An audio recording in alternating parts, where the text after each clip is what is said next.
नमस्कार दोस्तों, स्वागत है आपका अपने YouTube channel target with MS में। हिट की जंग एमएस के संग साइंस क्लास में आपका हार्दिक स्वागत और अभिनंदन।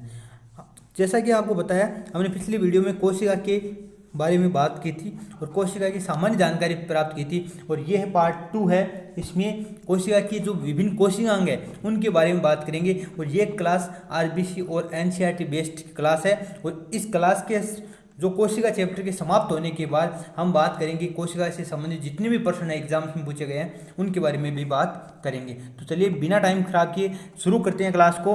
और हमने पहले क्या क्या पढ़ा था कोशिका के बारे में, इनके बारे में हम सामान्य जानकारी एक बार वापस रिवाइज कर लेते हैं कि कोशिका के बारे में हमने पिछली क्लास में क्या पढ़ा था, वो आपको रिवाइज करा देता हूँ कुछ 5 मिनट में। तो चलिए, पहले हमने पढ़ा था कोशिका सजीवों के शरीर की मुख्य क्रियात्मक एवं प्रकार्यात्मक इकाई है कोशिका। कोशिका की खोज किसने की थी? तो कोशिका की खोज की थी रॉबर्ट हुक ने। कब की थी? 1665 ईस्वी में रॉबर्ट हुक ने कोशिका की खोज की। और जो रॉबर्ट हुक ने कोशिका की खोज की थी वो मृत कोशिकाएं थी। कैसी कोशिकाएं थी? मृत कोशिकाएं थी। जबकि सर्वप्रथम जीवित कोशिकाओं की खोज करने का श्रेय ल्यूवेनहोक को जाता है, जिन्होंने 1674 में ल्यूवेनहोक 1674 में जीवित कोशिकाओं को विकसित सूक्ष्मदर्शी के माध्यम से देखा था, वो थे ल्यूवेनहोक। तो आपको पूछ ले सर्वप्रथम कोशिका की खोज किसने की? तो रॉबर्ट हुक ने। कब की थी? 1665 ईस्वी में। और सर्वप्रथम जीवित कोशिकाओं की खोज करने वाले थे ल्यूवेनहोक, जिन्होंने 1674 ईस्वी में जीवित कोशिका की खोज की थी। अब उसके बाद आते हैं कि कोशिका सिद्धांत की बात करते हैं, जो हमने पिछली क्लास में पढ़ी थी कि कोशिका सिद्धांत किसने दिया था? वो दिया था जंतु वैज्ञानिक जो स्वान थे एंड पादप वैज्ञानिक स्वान एंड स्लीडन ने कोशिका सिद्धांत का प्रतिपादन किया था। और एक प्रश्न बनता है कि कोशिका सिद्धांत के अपवाद कौन कौन से हैं? तो हमने पढ़ा था जो वायरस है, जीवाणु है, नीललित शैवाल है, पीपीएलओ है, ये सब कोशिका सिद्धांत के अपवाद माने जाते हैं। इसके बाद में हमने पढ़ा था कि कोशिका के जो मुख्य अंग है उनमें 3 अंगों की बात की थी। मुख्य जो संरचनाएं हैं उनमें 3 संरचनाओं की बात की थी। एक बात की थी कोशिका कला, जिसे कोशिका झिल्ली भी कहते हैं। दूसरे बात की थी हमने कोशिका द्रव्य और तीसरी बात की थी हमने केंद्रक। इन 3 के बारे में हमने बात की थी कि ये 3 मुख्य संरचनाएं होती है। और हमने कोशिका कला के बारे में बात की थी। और कोशिका कला जैसा कि आपने पढ़ा था कि वो कोशिका झिल्ली या कोशिका कला है, वो प्रोटीन व फॉस्फोलिपिड की बनी होती है। किसकी बनी होती है? प्रोटीन व फॉस्फोलिपिड की बनी होती है। और ये एक त्रिस्तरीय मतलब 3 लेयर्ड आवरण होता है कोशिका झिल्ली का। जबकि ये कोशिका झिल्ली जंतु कोशिका और पादप कोशिका दोनों में पाई जाती है। जबकि पादप कोशिकाओं में कोशिका झिल्ली के बाहर की तरफ एक कोशिका भित्ति भी पाई जाती है।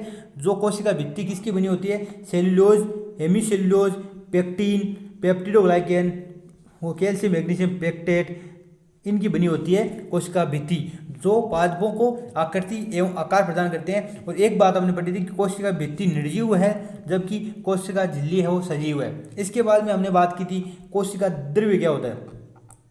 कोशिका द्रव्य क्या होता है, इसके बारे में हमने कल बात की थी। कोशिका द्रव्य साइटोप्लाज्म क्या है? तो साइटोप्लाज्म में कोशिका झिल्ली और केंद्रक के मध्य जो पदार्थ पाया जाता है उसको कहते हैं कोशिका द्रव्य, साइटोप्लाज्म। और इसके बारे में हमने बात की थी कि साइटोप्लाज्म क्या है। तो साइटोप्लाज्म के बारे में मैंने बताया था आपको कि साइटोप्लाज्म में क्या पाए जाते हैं, बता दिया। कोशिका झिल्ली से केंद्र के मध्य जितने भी पदार्थ पाए जाते हैं, जो भी पदार्थ पाया जाता है वो कोशिका द्रव्य या साइटोप्लाज्म कहलाता है। और इसमें विभिन्न कोशिकांग पाए जाते हैं और उन्हीं कोशिकांग की हम चर्चा कर रहे थे। और हमने पहला कोशिकांग पढ़ा था माइटोकॉन्ड्रिया। क्या पढ़ा था? माइटोकॉन्ड्रिया। तो आपको बता दूं, माइटोकॉन्ड्रिया की खोज 1880 में किसने की थी? कोलिकर नामक वैज्ञानिक ने की थी। जबकि इसका नामकरण करने वाले कौन थे? बेंदा थे। माइटोकॉन्ड्रिया, जिसे कोशिका का शक्ति ग्रह या पावर हाउस कहा जाता है, यह भी हमने बात की थी आपने। और जो कि दोहरी झिल्ली युक्त कोशिकांग है। कैसा कोशिकांग है? दोहरी झिल्ली युक्त कोशिकांग है। और इसकी आंतरिक जो झिल्ली होती है उस पर अंगुली समान जो वलन पाए जाते हैं, जिन्हें कहा जाता है क्रिस्टी। और ये 2018 में सवाल पूछा गया था कि क्रिस्टी किसे कहते हैं। और इस क्रिस्टी पर असंख्य ऑक्जिसोम पाए जाते हैं। क्या पाए जाते हैं? ऑक्जिसोम। और जो क्रिस्टी का मध्य भाग है उसे आधात्री या मैट्रिक्स कहते हैं। और कोशिकांग जो माइटोकॉन्ड्रिया है उसमें प्रोटीन पाया जाता है, फॉस्फोलिपिड पाया जाता है, आरएनए पाया जाता है, डीएनए पाया जाता है, राइबोसोम पाया जाता है। और एक बात मैंने बताई थी कि माइटोकॉन्ड्रिया और प्लास्टिड ऐसे दो लवक है जिनमें एक तो माइटोकॉन्ड्रिया, एक लवक है प्लास्टिड, जिसमें स्वयं के डीएनए व राइबोसोम पाए जाते हैं। ये दो मैंने बताई थी और हमने माइटोकॉन्ड्रिया के बारे में बात कर ली। अब अगला आज का वीडियो में हम बात करने वाले हैं प्लास्टिड के बारे में। क्या है प्लास्टिड, इसके बारे में हम बात करेंगे। ये था आज का कल का रिवीजन। जो पिछला वीडियो था उसका पूरा मैंने रिवीजन करवा दिया आपको। और अब हम शुरू करते हैं प्लास्टिड के बारे में। लवक क्या है इसके बारे में बात करेंगे। दूसरा आता है कोशिकांग लवक, और मैंने बताया था आपको PMA PMN प्रधानमंत्री नरेंद्र मोदी। PMN का मतलब बताया था प्लास्टिड, माइटोकॉन्ड्रिया और न्यूक्लियस। मतलब प्लास्टिड यानी हरित लवक, माइटोकॉन्ड्रिया और जो न्यूक्लियस मतलब केंद्रक, ये तीनों है वो दोहरी झिल्ली युक्त कोशिकांग है। तो हम दूसरा जिसका बारे में बात कर रहे हैं लवक के बारे में, वो भी दोहरी झिल्ली युक्त कोशिकांग है। लवक क्या करता है, अब हम बात करेंगे लवक के बारे में। लवक पादप कोशिकाओं में पाए जाते हैं। ये लवक है ओनली पादप कोशिकाओं में पाए जाते हैं, केवल पादप कोशिकाओं में। जंतु कोशिका में लवक नहीं पाए जाते। लवकों में विभिन्न प्रकार के वर्णक मिलने का कारण ये अलग अलग प्रकार के होते हैं। जैसे भिन्न भिन्न रंग के दिखाई देते हैं लवक, क्योंकि लवक भिन्न भिन्न रंग के दिखाई देते हैं क्योंकि इनमें अलग अलग वर्णक पाए जाते हैं। क्या पाए जाते हैं, अलग अलग वर्णक पाए जाते हैं। अब वर्णकों की उपस्थिति के कारण लवक कई प्रकार के होते हैं। जैसे हरित लवक है, वर्णी लवक है, अवर्णी लवक है। जैसे हरित लवक क्लोरोप्लास्ट, इसे बोलते हैं क्रोमोप्लास्ट, इसे बोलते हैं ल्यूकोप्लास्ट इंग्लिश में। हरित लवक कोशिका का वह कोशिकांग है, जो हरित लवक की बात करें, कोशिका का वह कोशिकांग है जो प्रकाश संश्लेषण की क्रिया द्वारा कार्बोहाइड्रेट का संश्लेषण करता है। मतलब जो पेड़ पौधे भोजन बनाते हैं उसमें हरित लवक, जिसे क्लोरोफिल भी कहते हैं आप, पर्णहरित की सहायता से जो कोशिका का प्रकाश संश्लेषण क्रिया करते हैं वो हरित लवक है। हरित लवक क्लोरोप्लास्ट है, वो दोहरी झिल्ली युक्त कोशिकांग है। मैंने बताया था दोहरी झिल्ली युक्त कोशिकांग में प्लास्टिड नहीं, हरित लवक क्लोरोप्लास्ट होता है। इन झिल्लियों को क्रमशः बाह्य झिल्ली व अंतर झिल्ली कहते हैं। हरित लवक में दो प्रकार की झिल्लियाँ पाई जाती है, एक बाह्य झिल्ली, एक अंतर झिल्ली। अंतर झिल्ली से जो घिरे हुए भीतर के स्थान है उसको स्ट्रोमा बोलते हैं, और पिठिका भी बोलते हैं। ये इंग्लिश हिंदी शब्द है पिठिका, इसको आप ध्यान रखना। बाकी इसको इंग्लिश शब्द आता है स्ट्रोमा। अंतर झिल्ली से जो घिरे हुए भीतर का स्थान है उसको बोलते हैं पिठिका। और स्ट्रोमा में एक जटिल झिल्ली तंत्र पाया जाता है जिसे थैलेगोइड कहते हैं। इसमें मतलब सिक्के की समान संरचनाएं पाई जाती है, जैसे ऐसे, ये कहलाते हैं थैलेगोइड कहलाते हैं। ऐसी संरचनाएं पाई जाती है और ये जो कि इंटरग्रेनम से जुड़ी हुई होती है। थैलेगोइड दो प्रकार से विन्यासित रहते हैं। तस्त्री समान थैलेगोइड सिक्कों के चट्टे के रूप में व्यवस्थित रहते हैं, जिन्हें क्या कहते हैं, ग्रेना कहते हैं। और दो ग्रेना को जोड़ने वाली थैलेगोइड इंटरग्रेनम कहलाती है।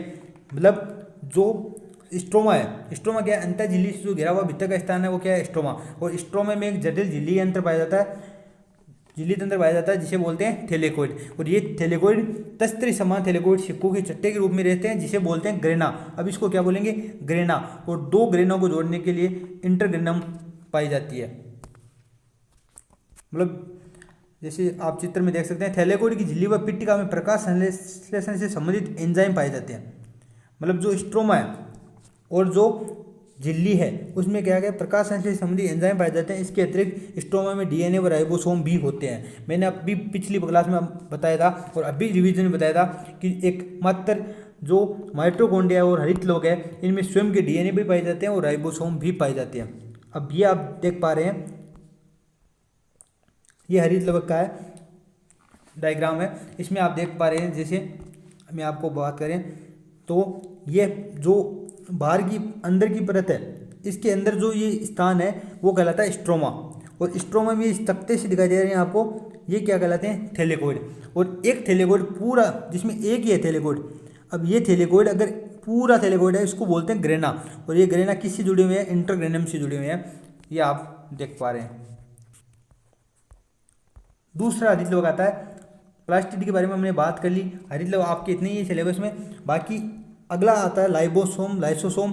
आपने छोटी कक्षाओं में बहुत पढ़ा होगा कि जिसे आत्मघाती थैली कहते हैं, सुसाइडल बैग्स कहते हैं, वही लाइसोसोम है। इसके बारे में हम बात करेंगे।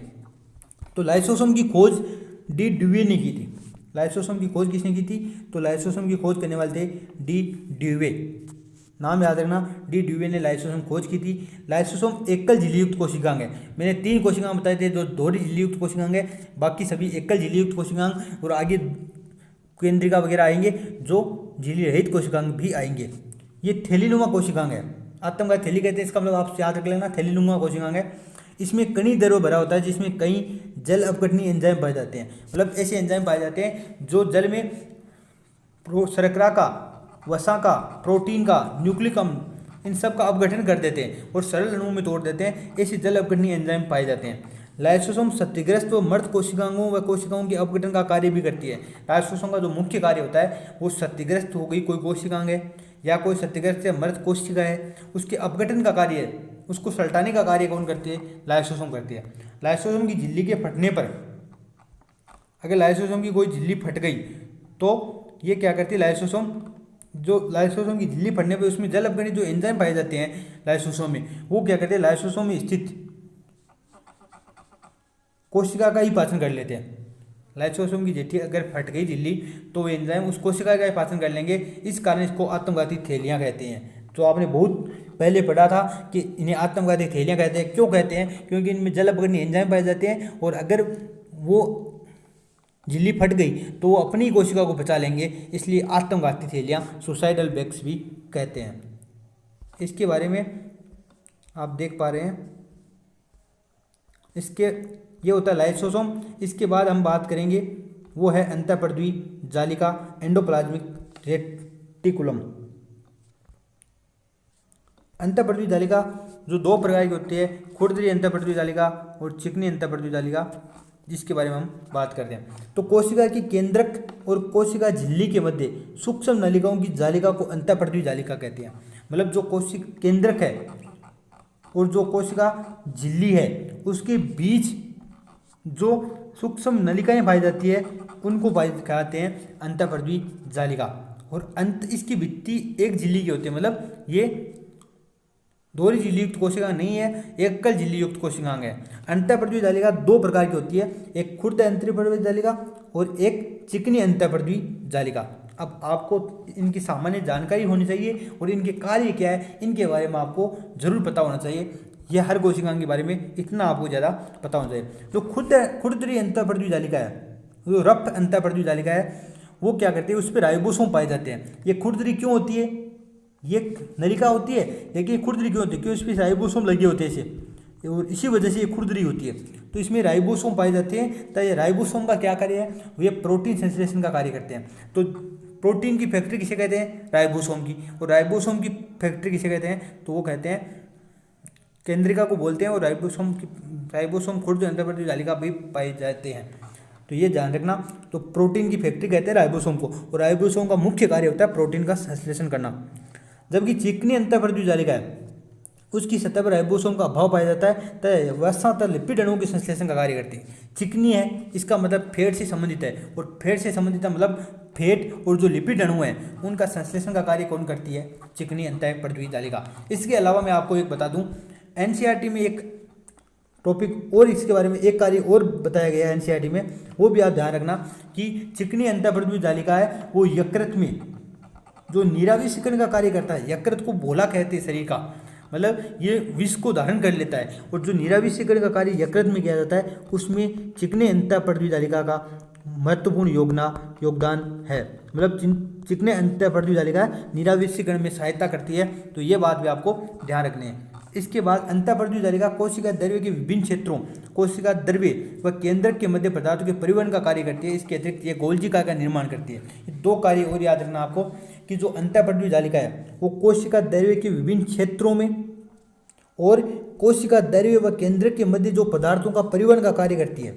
मतलब कोशिका जो द्रव्य है और जो केंद्रक है उसके मध्य पदार्थों का परिवहन का कार्य कौन करती है? अंतःपरद्वी जालिका करती है। इसके अतिरिक्त ये गोल्जिका का निर्माण भी करती है। ये बात भी आपको ध्यान रखनी है। गोल्जिका का निर्माण किससे होता है? तो अंतःपरद्वी जालिकाओं से होता है। अब आप देख पा रहे हैं ये है अंतःपरद्वी जालिका। इसमें आप अगर गौर कर पा रहे हैं तो ये देखो यहाँ राइबोसोम लगे हुए दिखाई दे रहे होंगे आपके, तो ये खुर्द अंतःपरद्वी जालिका। जबकि ये चिकनी अंतःपरद्वी जालिका है, ये क्या है? इसमें राइबोसोम नहीं लगे हुए हैं और ये केंद्रक पाए जा रहे हैं, केंद्रक झिल्ली है इसके केंद्र के पास में ये लगी होती है। इसके बाद हम राइबोसोम की बात करें, राइबोसोम की बात करें तो राइबोसोम की खोज किसने की थी? तो राइबोसोम की खोज की थी क्लॉड ने। क्लॉड ने राइबोसोम की खोज की थी, जब किसका नामकरण किसने किया था? तो नामकरण करने वाले थे पेलड। खोजकर्ता कौन थे? क्लॉड, और नामकर्ता कौन थे? पेलड। यह आपको ध्यान रखना है। राइबोसोम कोशिका दायरे में स्वतंत्र रूप से तथा खुद एंथोपर्ल तालिका पर दाने के रूप में पाए जाते हैं। मतलब राइबोसोम की अगर बात की जाए तो ये कोशिका दायरे में स्वतंत्र रूप से बिखरे हुए होते हैं, स्वतंत्र रूप से बिखरे हुए होते हैं, स्वतंत्र रूप से बिखरे हुए होते हैं, और इसमें झिल्ली नहीं पाई जाती। ये बात इंपॉर्टेंट ध्यान रखना कि राइबोसोम में झिल्ली नहीं होती, और ये खुरदरी अंतर्वर्ती जो जालिका है उस पर अभी हमने पढ़ा था दाने के रूप में व्यवस्थित होते हैं। राइबोसोम की चारों ओर झिल्ली नहीं पाई जाती, ये झिल्ली रहित कोशिकांग है। तो प्रश्न आ जाए झिल्ली रहित कोशिकांग कौन है? तो राइबोसोम। इसके अलावा केंद्रिका भी होती है। ये आरएनए व प्रोटीन के बने होते हैं। किसके बने होते हैं? आरएनए और प्रोटीन के बने होते हैं। राइबोसोम किसके बने होते हैं? आरएनए और प्रोटीन के, और प्रोटीन की फैक्ट्री भी कहा जाता है राइबोसोम को। यूकेरियोटिक कोशिकाएं और प्रोकैरियोटिक कोशिकाओं के बारे में हमने पिछली क्लास में चर्चा की थी। और जो यूकेरियोटिक कोशिकाएं हैं उनमें 80S प्रकार के राइबोसोम पाए जाते हैं, और जो प्रोकैरियोटिक कोशिकाएं हैं उनमें 70S प्रकार के राइबोसोम पाए जाते हैं। दो प्रकार के राइबोसोम होते हैं। जो प्रोकैरियोटिक कोशिकाएं हैं उनमें 70S प्रकार के, और जो यूकेरियोटिक कोशिकाएं हैं उसमें 80S प्रकार के राइबोसोम पाए जाते हैं। और इस एस का मतलब होता है स्टेनबर्ग इकाई होती है। स्टेनबर्ग इकाई होती है। स्टेनबर्ग नहीं है, सेटबर्ग इकाई है, ये इसकी माप होती है। और जो 70 है वो 50-30 ऐसे कुछ में विभाजित होता है, और जो 80 है वो 60-40 में विभाजित होता है। इसके बाद हम अगली बात करेंगे गोल्जी काय की, गोल्जी बॉडी की। तो जो गोल्जी काय की खोज है वो कैमिलो गोल्जी ने की थी। कैमिलो गोल्जी ने 1898 दवाएं की गई थी। यह कोशिका में केंद्र के पास चपटी नलिकाओं के रूप में पाई जाती है। चपटी नलिकाएं सी होती है जो केंद्र के पास पाई जाती है। और गोल्जी काय में 3 संरचनाएं पाई जाती है। एक होती है आस्य, दूसरी होती है रिक्तिका, तीसरी है कुंडिकाएं। आस्य, रिक्तिकाएं और कुंडिकाएं, ये 3 प्रकार की संरचनाएं पाई जाती है। जैसा कि आप देख पा रहे हैं, ये देखिए ये कोशिका में शर्करा, प्रोटीन व पेक्टिन के संश्लेषण का कार्य करती है। इनका कार्य क्या है? शर्करा का, प्रोटीन का और पेक्टिन का संश्लेषण का कार्य करना और श्रवण का कार्य करना। अब देखिए ये है गोल्जी काय, और गोल्जी काय में ये है आस्य, ये है रिक्तिका और ये है कुंडिका। देख पा रहे हैं जैसा कि आप, ये कुंडिकाएं हैं जो ये आपको दिखाई दे रही है, ये क्या है? कुंडिकाएं हैं। और इसके बाद जो ये दिखाई दे रही है आपको, ये क्या है? रिक्तिकाएं हैं। और ये 2 ऊपर दिखाई दे रहे हैं, ये आस्य है। और इसमें सिस व ट्रांस की संरचना भी पाई जाती है। सिस व ट्रांस की संरचना भी पाई जाती है। इसके बाद एक कोशिकांग और आता है, वो आता है तारक काय। तारक काय है वो केवल जंतु कोशिका में पाया जाने वाला कोशिकांग है। ये तारक काय पादप कोशिका में नहीं पाया जाता। और जंतु कोशिकाओं में ये जनन के समय जो अर्धसूत्री और समसूत्री विभाजन होता है, कोशिका विभाजन होता है, उसके समय ये तारक तंतुओं के निर्माण में सहायक है। तो पढ़ते हैं इसके बारे में। ये मुख्य रूप से जंतु कोशिकाओं में केंद्र के निकट तारे समान आकृति में पाया जाता है। प्रत्येक तारक काय में 2 तारक केंद्र होते हैं, सेंट्रोइड्स होते हैं। ये सेंट्रोसोम है, और इसमें 2 क्या होते हैं? तारक केंद्र होते हैं। एक स्टार की सी संरचना पाई जाती है। ठीक है, इसे ये तारक, दोनों तारक केंद्र एक दूसरे के लंबवत रहते हैं। अगर आप कोशिका विभाजन की बात करोगे तो उसमें जो 2 तारक केंद्र है वो एक इस साइड में होगा तो एक इस साइड में होगा, मतलब लंबवत स्थित होते हैं। तारक काय की खोज करने वाले कौन थे? तो तारक काय की खोज की थी वॉन बेंडे ने।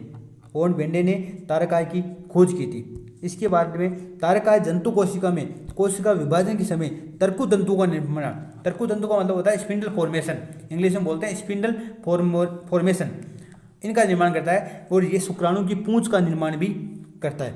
अब एक बात आपको ये बता दूं, जो गोल्जी काय पढ़ा था हमने, ये गोल्जी काय है, ये शुक्राणु के अग्रपिंड का निर्माण करता है। जो शुक्राणु होता है, ये शुक्राणु है, ये शुक्राणु है, इसके जो अग्रपिंडक है इसका निर्माण कौन करता है? गोल्जी काय करता है। जबकि इसकी पूंछ है शुक्राणु की, उसका निर्माण कौन करता है? वो करता है तारक काय। सूक्ष्म जीवों में पाए जाने वाले जो गमन अंग होते हैं, जो सूक्ष्म जीव जैसे जीवाणु है, तो आपने देखा होगा जो जीवाणु की संरचना है, सॉरी थोड़ा सा बड़ा कर लाता हूँ कलर को, आप देख पा रहे हैं, जैसे ये जीवाणु है, मान लो ये जीवाणु है। अब इस जीवाणु में जो कसाबिका का मतलब फ्लैजिला क्या होता है, ये भी आप ध्यान से देखना। फ्लैजिला क्या होता है, फ्लैजिला क्या होता है, ये एक ऐसी संरचना पाई जाती है पीछे इसके, जिसकी सहायता से वो गमन करता है, इसे बोलते हैं फ्लैजिला। और जो पक्षमाभ है, पक्षमाभ होता है वो है ऐसी कुछ संरचनाएं पाई जाती है ऐसी, जो चिपकने के लिए सहायता प्रदान करती है, वो कहलाती है पक्षमाभ। क्या कहलाती है, पक्षमाभ कहलाती है ऐसी संरचनाएं। तो ये है फ्लैजिला और पक्षमाभ, जो गमन के लिए सहायक होती है सूक्ष्म जीवों में, जैसे जीवाणु है, कवक है, उनमें पाए जाते हैं। तो कसाबिका, फ्लैजिला और जो पक्षमाभ है, सीलिया है, इनका आधार बिंदु बनाती है कौन, तारक का। ये भी आपको ध्यान रखना है। इसके बाद एक कोशिकांग आता है रिक्तिका, वैक्यूल्स। रिक्तिका के बारे में बात करते हैं तो कोशिका की कोशिका द्रव्य में सूक्ष्म अथवा बड़ी बुलबुले समान संरचनाएं रिक्तिकाएं कहलाती हैं। कोशिका के जो कोशिका द्रव्य है उसमें कुछ सूक्ष्म पाई जाती है, कभी कभी बड़ी बुलबुले समान संरचनाएं पाई जाती है, जैसे पादप कोशिका में बड़ी बड़ी बुलबुले समान संरचनाएं पाई जाती है। इसी कारण तो पादप कोशिका में जो केंद्रक है वो परिधि की तरफ पाया जाता है। रिक्तिका एक झिल्ली द्वारा आवृत होती है, मतलब एकल झिल्ली युक्त कोशिकांग है, जिसे टोनोप्लास्ट कहते हैं। तो रिक्तिका की जो झिल्ली है उसको क्या कहते हैं, टोनोप्लास्ट कहा जाता है। रिक्तिका में उपस्थित द्रव्य को कोशिका रस, कोशिका सेप या सेल सेप कहा जाता है। कोशिका रस में जल, उत्सर्जी पदार्थ व अन्य अनुपयोगी पदार्थ पाए जाते हैं। रिक्तिका कोशिका को स्फीत, टर्जित बनाए रखती है, तो जल व अन्य उपयोगी पदार्थों को संग्रहित करती है। मतलब जो कोशिका स्फीत होती है, टर्जित होती है, कठोर होती है, तो ये कार्य मतलब तनी हुई होती है। स्फीत का मतलब होता है तनी हुई, तो ये कार्य कौन करती है, ये करती है रिक्तिका। पादप कोशिका में रिक्तिका बड़ी होती है। उपरोक्त कोशिकाओं के अतिरिक्त कोशिका में सूक्ष्म काय जैसे माइक्रोबॉडीज है, परोक्षोम है, ये भी पाए जाते हैं। तो हमने पहले बात की थी कोशिका झिल्ली की, और इसके बाद हमने बात की कोशिका के विभिन्न, जो कोशिका द्रव्य में पाए जाने वाले विभिन्न कोशिकाओं की। अब तीसरी संरचना आती है केंद्रक, न्यूक्लियस। तो न्यूक्लियस के बारे में अध्ययन करते हैं। तो न्यूक्लियस की जो खोज की थी वो की थी रॉबर्ट ब्राउन ने। कब की थी, 1831 में। रॉबर्ट ब्राउन ने 1831 में केंद्रक की खोज की थी। और ये आप देख पा रहे हैं, जैसे केंद्रक कोशिका का सबसे महत्वपूर्ण कोशिकांग है। यह आपको मैं बता दूं कि जो केंद्रक है वो कोशिका का सबसे महत्वपूर्ण कोशिकांग कौन है, केंद्रक।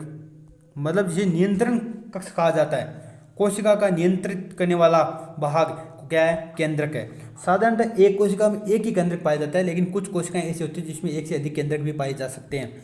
मानव की जो परिपक्व लाल रक्त कोशिकाएं हैं, दो कोशिकाएं हैं, याद रखना। एक तो मानव की बात करें तो आरबीसी, क्या है, आरबीसी, लाल रक्त कणिकाएं, परिपक्व लाल रक्त कणिकाएं। तथा पादप की जो परिपक्व चालीन नलिकाएं हैं, चालीन नलिकाएं, उनमें केंद्रक नहीं पाया जाता। ये बात आपको ध्यान रखना है। मतलब प्रत्येक कोशिका में, जैसे साधारणतः एक कोशिका में एक ही केंद्रक पाया जाता है, जबकि कुछ कोशिकाओं में एक से अधिक केंद्रक पाया जाता है। लेकिन दो कोशिकाएं याद रखना, एक तो आरबीसी और एक जो चालीन नलिकाएं हैं, जो पेड़ पौधों में पाई जाती चालीन नलिकाएं, इन दोनों में केंद्रक नहीं पाया जाता। ये बात आपको ध्यान रखना है। जंतु कोशिका में केंद्रक गोलाकार व पादप कोशिका में बड़ी रिक्तिका उपस्थित कारण केंद्रक कोशिका की परिधि की ओर होता है। ये रेट 2012 में पूछा गया प्रश्न है। उस टाइम आर्टेड होती थी, उस समय पूछा गया प्रश्न है कि जंतु कोशिका में जो केंद्रक तो गोलाकार व मध्य में होता है, ये नहीं पूछा गया था। उसमें पूछा गया था पादप कोशिका में बड़ी रिक्तिका की उपस्थिति के कारण केंद्रक कोशिका की परिधि की ओर पाया जाता है। तो उसमें पूछा था कि किस में केंद्रक पाया जाता है, पादप कोशिका में केंद्रक पाया जाता है, परिधि की ओर, बीच में, मध्य में, ऐसा प्रश्न पाया जाता, पूछा गया था। तो आप ये देख पा रहे हैं, ये है अंतःपृथ्वी जालिका, देखो ये है केंद्रक और ये है केंद्रिक। केंद्रिक का मतलब होता है कि जिसे हम क्या बोलते हैं, इसका दूसरा नाम हम केंद्रिका बोलते हैं, इसे न्यूक्लियोलस बोलते हैं। ये तो न्यूक्लियस है और उसे न्यूक्लियोलस बोलते हैं, केंद्रिक या केंद्रिका। ये पाई जा रही है अंदर, देखा आपको ऐसे कुछ सूक्ष्म ऐसे दिखाई दे रहे हुए धागे समान संरचनाएं दिखाई दे रही है। ये क्या है, क्रोमेटिन जालिका। इसके अलावा ये केंद्रक द्रव्य भरा है इसमें। जो केंद्र के अंदर मैंने बताया था, केंद्र के अंदर जो द्रव्य बता होता है उसे केंद्रक द्रव्य बोलते हैं, न्यूक्लियोप्लास्ट बोलते हैं। इसके अलावा केंद्रक के छिद्र है, केंद्रक झिल्ली है चारों ओर, और साथ में अंतःपृथ्वी जालिका जुड़ी हुई है, और आपको बिंदु समान डॉट समान संरचना दिखाई दे रही है, ये है राइबोसोम अंतःपृथ्वी जालिका पर लगे हुए। अब इसके बारे में पढ़ते हैं। तो क्या है केंद्रक? तो केंद्रक के चारों ओर दोहरी झिल्ली युक्त कोशिकांग है।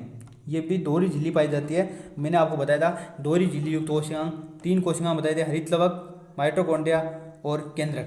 तो ये दोहरी झिल्ली युक्त कोशिकांग है। केंद्रक झिल्ली में सूक्ष्म केंद्रक छिद्र होते हैं, मतलब छोटे छोटे केंद्रक झिल्ली में केंद्र होते हैं जिससे कोशिका द्रव्य और केंद्रक द्रव्य के मध्य पदार्थों का आदान प्रदान होता है। मतलब ये अपनी कोशिका थी, इसके अलावा अंदर क्या था, केंद्रक था, और यहाँ पे क्या छोटे छोटे छिद्र है, और ये छिद्र क्या करते हैं, ये जो कोशिका द्रव्य भरा है यहाँ पे और यहाँ केंद्रक द्रव्य भरा है, इसके मध्य पदार्थों को आदान प्रदान का कार्य कौन करते हैं, ये सूक्ष्म छिद्र करते हैं। केंद्रक में तरल केंद्रक द्रव्य पाया जाता है, न्यूक्लियोप्लाज्म पाया जाता है। क्या पाया जाता है? न्यूक्लियोप्लाज्म पाया जाता है। इस द्रव्य में प्रोटीन पाया जाता है, न्यूक्लिक अम्ल पाया जाता है, अन्य कार्बनिक यौगिक पाए जाते हैं। केंद्रक में उपस्थित एक या अधिक सूक्ष्म गोलाकार संरचनाएं, आपने देखा था जो केंद्र के अंदर अलग अलग संरचना, एक गोलाकार संरचना पाई जाती है, उसके बोलते हैं केंद्रिक या न्यूक्लियोलस बोलते हैं, जिसे हमें समय भाषिका में केंद्रिक कहा भी खाते हैं। केंद्रक द्रव्य में पतले धागे सदृश संरचनाएं पाई जाती है, मतलब धागे की समान आपको संरचनाएं दिखाई दे रही थी ऐसी। तो ये क्या कहलाते हैं, ये क्रोमेटिन जालिका कहलाती है। और कोशिका विभाजन करती है, जब कोशिका में विभाजन होता है तो यही क्रोमेटिन जो जालिकाएं हैं, क्रोमेटिन धागे हैं, वो कुंडलित होकर अपेक्षाकृत मोटे रूप से दिखाई देते हैं और गुणसूत्र कहलाते हैं। और ये गुणसूत्र है केंद्रक कोशिका का मुख्य नियंत्रण अंग है, मतलब केंद्रक है वो कोशिका को नियंत्रित करने वाला अंग क्या है, केंद्रक है। और जनन में जब जनन करते हैं या कोशिका विभाजन करती है उसके समय जो क्रोमेटिन जो धागे हैं वो कुंडलित होकर अपेक्षाकृत मोटे दिखाई देते हैं और जिन्हें हम कहते हैं गुणसूत्र, क्रोमोसोम। ये थे आपके तीनों इकाइयों के बारे में हमने अध्ययन किया। कोशिका झिल्ली के बारे में अध्ययन किया, इसके बाद में कोशिका द्रव्य के अंदर जो जितने भी कोशिकाएं पाए जाते हैं उनका अध्ययन किया, और इसके बाद हमने केंद्र का अध्ययन किया। अब हम कुछ डिफरेंस जो पादप और जंतु कोशिकाएं पाए जाते हैं और इनसे रिट में प्रश्न बनने की अधिकांश संभावना इसी टॉपिक से है, और इनके बारे में हम बात करते हैं। पादप और जंतु कोशिका में अंतर क्या होते हैं। पादप और जंतु कोशिका की अगर मूल संरचना की बात करें तो मूल संरचना समान होती है, फिर भी कई संरचनात्मक लक्षण ऐसे होते हैं जिनके द्वारा इनमें अंतर किया जा सकता है। तो ये है पादप कोशिका और जंतु कोशिका में अंतर की बात करें तो पहला अंतर आता है कोशिका भित्ति का। किसका अंतर आता है? कोशिका भित्ति का। तो मैंने बताया था पादप कोशिका में जो कोशिका झिल्ली के चारों ओर एक सेल्यूलोज की बनी निर्जीव कोशिका भित्ति पाई जाती है। कोशिका भित्ति cellulose, hemicellulose, calcium magnesium pectate, pectin, peptidoglycan इनकी बनी होती है, जबकि जंतु कोशिका में कोशिका भित्ति का अभाव पाया जाता है। दूसरा हरितलवक, क्लोरोप्लास्ट की बात की थी तो पादप कोशिका में प्रकाश संश्लेषी अंगक हरितलवक पाया जाता है, जबकि जंतु कोशिका में हरितलवक नहीं पाया जाता। इसीलिए तो पादप कोशिकाएं हैं वो बहुपोषी होती है, जबकि जंतु है वो विषमपोषी होते हैं, दूसरों पर निर्भर करते हैं भोजन के लिए। तीसरी है रिक्तिका। तो पादप कोशिका में रिक्तिका पाई जाती है वो बड़ी बड़ी रिक्तिकाएं पाई जाती है, 1 या 2 ही पाई जाती है लेकिन बड़ी पाई जाती है, जबकि जंतु कोशिका में रिक्तिकाएं छोटी छोटी होती है और अनुपस्थित होती है। तारकाय की बात करें तो पादप कोशिका में तारकाय अनुपस्थित होता है, जबकि जंतु कोशिका में जो तारकाय पाया जाता है वो कोशिका विभाजन के समय तारक केंद्रों में 2 तारक केंद्रों में विभाजित हो जाता है, जो कि लंबवत रूप से व्यवस्थित होते हैं। इसके बाद गोल्जिकाय की बात करें तो पादप कोशिका में जो गोल्जिकाय है वो कम विकसित होते हैं, जबकि जंतु कोशिका में गोल्जिकाय की बात करें तो विकसित व सक्रिय होते हैं। संचित भोजन की बात करें तो पादप कोशिका में जो संचित भोजन है वो मंड के रूप में, स्टार्च के रूप में पाया जाता है, जबकि जंतु कोशिका में वो भोजन है वो ग्लाइकोजन के रूप में संचित रहता है। ये थे इनमें मुख्य अंतर।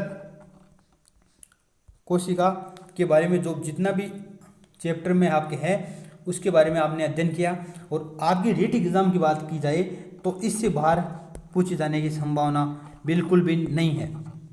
जो कोशिका संबंधी चैप्टर है उसमें बिल्कुल नहीं है। आपकी एक टॉपिक और है कोशिका विभाजन, वो भी हम जल्दी लेकर आएंगे या नेक्स्ट वीडियो में लेकर आएंगे। उसके पहले हम कोशिका से संबंधित कुछ प्रश्नों के बारे में बात करेंगे, तो कल हम कोशिका से संबंधित प्रश्नों के बारे में बात करेंगे। तो ये था आपका कोशिका चैप्टर कंप्लीट होता है। धन्यवाद। वीडियो को अगर लाइक कर देना, शेयर कर देना और सब्सक्राइब